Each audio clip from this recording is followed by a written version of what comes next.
Now, there was a second kind of important bank liabilities besides deposits and deposit transfer, which I've already mentioned, which is bank-issued currency, banknotes. There are still 3 places in the world where you can find privately issued banknotes: Scotland, Northern Ireland, and Hong Kong. In the U.S., I guess the closest thing we have is traveler's checks. Right? A $100 American Express traveler's check is like a banknote in that it's a monetary claim issued by a private firm, right, which is valuable because you can go to American Express and redeem it for $100 in what you might call more basic money. Now, the more basic money nowadays isn't gold or silver, of course, it's Federal Reserve notes. One of the worries people have about a system of privately issued notes, if you have, say, a dozen or 2 dozen different banks issuing their own currencies, is how do we know they'll be accepted at 1-for-1 with each other?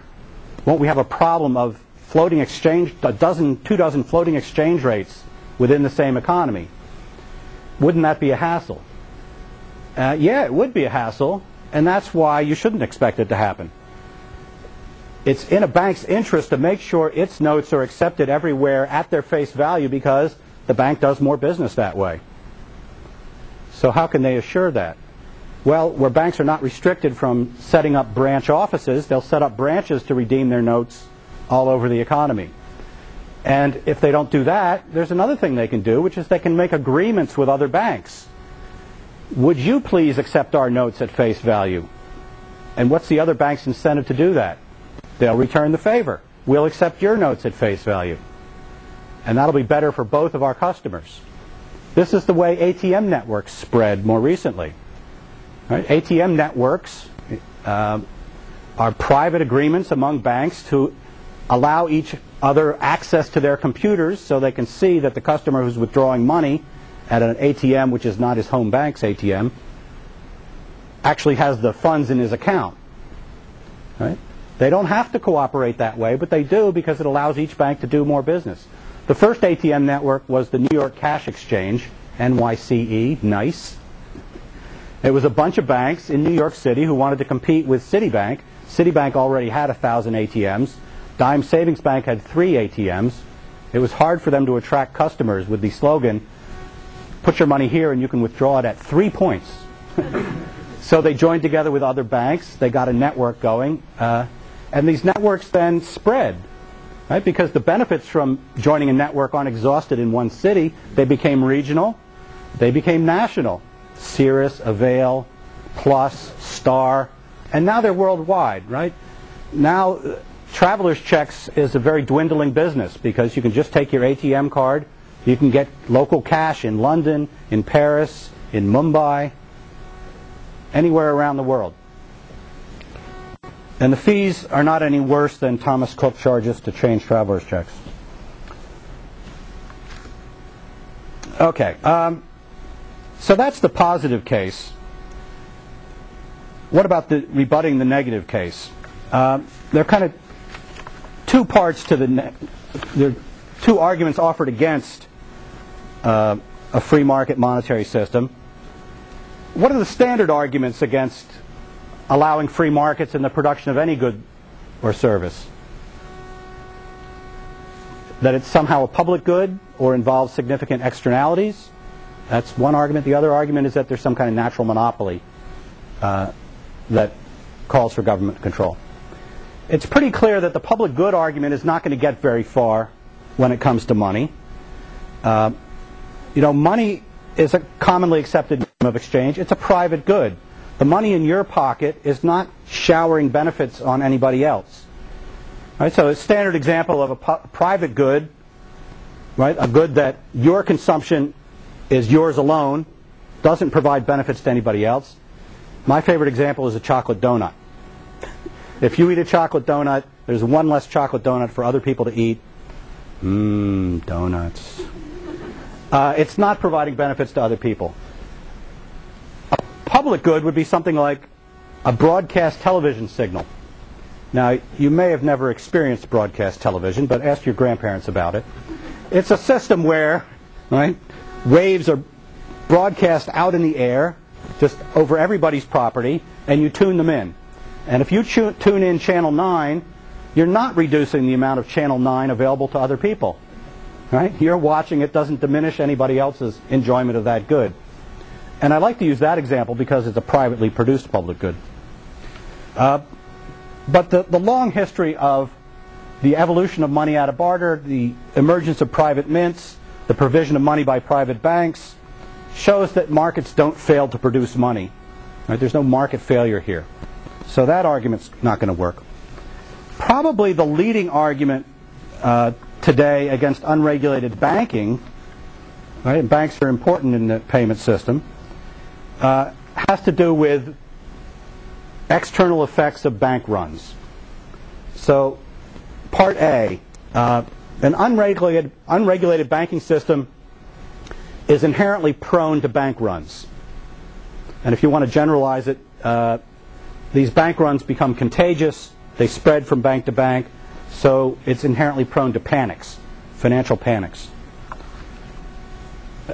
That's Part A. Part B, these runs and panics are bad. They have harmful spillover effects.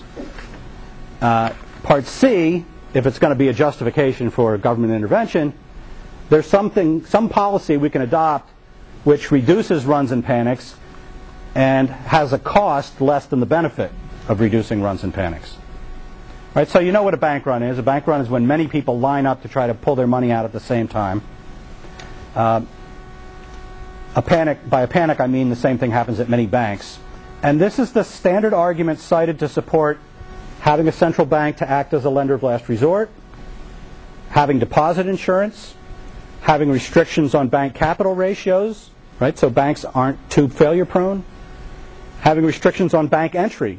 Can't let just anybody start a bank because that could lead to bad banks and that could lead to a domino effect. In the Great Depression, this was used as an argument for restricting deposit interest rates. Banks can't be allowed to pay interest on their deposits because then they'll compete to pay the most, and that means they'll have to adopt risky investment strategies, and that'll lead to the domino effect, bank failures and domino effects. Restrictions on bank reserve ratios, same thing. Restrictions on the assets banks are allowed to invest in. Restrictions on the activities banks are allowed to invest in. That was the theory behind the Glass-Steagall Act, which the Graham-Leach-Bliley Act I already mentioned partially repealed. Now, the second claim, the claim that bank runs are harmful, that I'm going to mostly accept. I think that one's pretty solid. They're harmful to bank shareholders, they're harmful to bank borrowers, but mostly they're harmful to depositors. And if it's a panic, it's even worse. It has macroeconomic effects. But I will qualify it a little and say that runs are not always bad.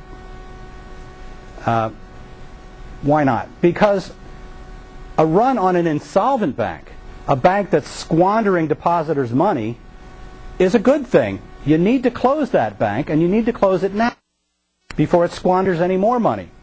Right? It's taking $1,000 in savings and turning it into $900 of assets. That needs to be stopped.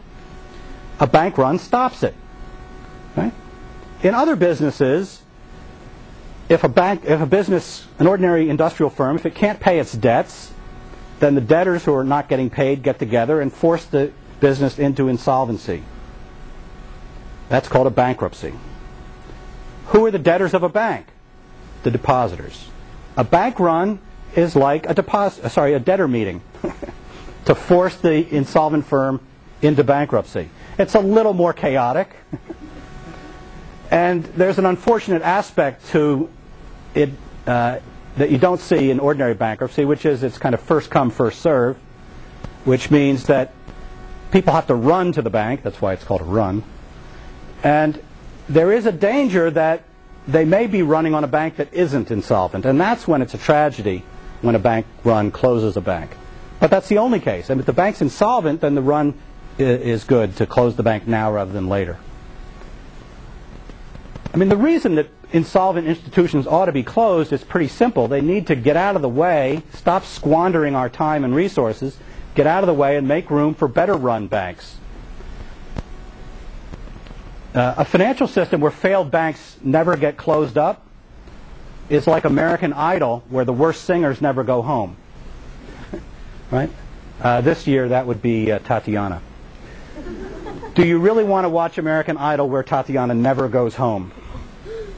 Nick Mitchell comes back week after week. No. Here's another benefit of bank runs you may not have thought of. The threat of runs keeps banks on their toes. All right? It compels the depositors to monitor what the bank is up to. And if the bank is engaged in silly, dangerous, crazy investment strategies, people are going to leave the bank. That forces the bank not to do that kind of stuff. Now, it used to be that banks were constrained by that. Then we got deposit insurance. Now, up until recently, deposit insurance only covered part of the bank's depositors, right? Only up to $100,000. And there were a lot of accounts over $100,000. In fact, the last figure I saw was, before the changes in deposit insurance, 28% of the deposits in the American banking system were uninsured. They were over the $100,000 limit. They were corporate payrolls. They were the savings accounts of churches. And so those people had an incentive to monitor the banks. So the system wasn't completely without a penalty for running a risky investment strategy. Today, the limit's been raised to $250,000. The percentage of legally uninsured is much smaller. And the percentage who are de facto uninsured has been reduced to 0 in the largest banks because they're implicitly guaranteed on the grounds that they're too big to fail. And too big to fail means I, the regulator, don't want this to happen on my watch. If it causes too little incentive for safe banking, that problem will show up later when somebody else is the regulator. But today, there's not going to be bank runs. But if no depositors are monitoring, then the bank is not facing a penalty for risky behavior. And when I say risky, I mean excessively risky behavior. Banks have to take some risks. They ought to take some risks. But I mean crazy risky behavior. Banks are freer to engage in that sort of depositors. So if depositors aren't monitoring the bank, who's left? Well, the shareholders. If the shareholders aren't paying attention, regulators. If the regulators aren't paying attention, then God help us. Right? We know what happens, actually. We saw it in the savings and loan fiasco in the 1980s. Nobody runs. Regulators fail to close insolvent banks. And a problem of insolvency that could have been solved with $10 billion if it had been done promptly, right, as soon as the banks became insolvent, grew to $150 billion because the regulators said, oh, if we wait, the banks will become healthy again. Yeah, well, they didn't. And I fear that we're currently in a replay of something like that, where regulators are deliberately foregoing to close insolvent banks. Citibank, Bank of America.